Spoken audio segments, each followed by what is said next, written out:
എല്ലാവർക്കും SB അടുക്കളയിലേക്ക് സ്വാഗതം.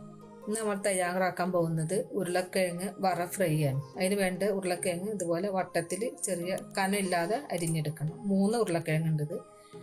1 കപ്പ് കടലപ്പൊടി, 3/4 കപ്പ് അരിപ്പൊടി. ഇനി ഇതെങ്ങനെയാണ് മാവ് തയ്യാറാക്കണം നോക്കാം. ഇതിലേക്ക് 3/4 കപ്പ് അരിപ്പൊടി ഇട്ട് കൊടുക്കുക.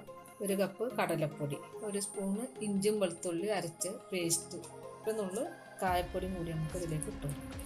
ആവശ്യത്തിനുള്ള ഉപ്പ്, എരിവിന് വേണ്ടി 1/4 ടീസ്പൂൺ കുരുമുളക് പൊടി. ഇനി ആവശ്യത്തിനായി വെള്ളം ഒഴിച്ച് ഇതൊന്ന് നല്ലപോലെ ഒന്ന് കുഴച്ചെടുക്കണം.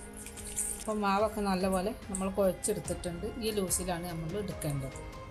വെളിച്ചെണ്ണ നല്ലപോലെ തിളച്ച് വന്നിട്ടുണ്ട്. ഇനി നമുക്ക് ഈ ഉരുളക്കിഴങ്ങ് ഓരോന്നായിട്ട് ഇതിലേക്ക് ഇട്ട് കൊടുത്തിട്ട് മാവിലിട്ട് നല്ലപോലെ ഒന്ന് മുക്കിയെടുക്കാം.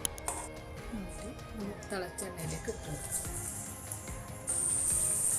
അതൊരു വിധം വെന്ത് വന്നിട്ടുണ്ട്. നമുക്കിതൊന്ന് മറിച്ചിടാം. ഉരുളക്കിഴങ്ങ് വറപ്പൊരി ഇവിടെ റെഡി ആയിട്ടുണ്ട്. ഇനി നമുക്ക് കോരി മാറ്റാം. ഉരുളക്കിഴങ്ങ് വറ ഫ്രൈ ഇവിടെ റെഡി ആയിട്ടുണ്ട്. അതുപോലെ എല്ലാവരും വീട്ടിൽ ട്രൈ ചെയ്ത് നോക്കുക. വീഡിയോ ഇഷ്ടമായ ലൈക്ക് ചെയ്ത് സബ്സ്ക്രൈബ് ചെയ്ത് സപ്പോർട്ട് ചെയ്യുക.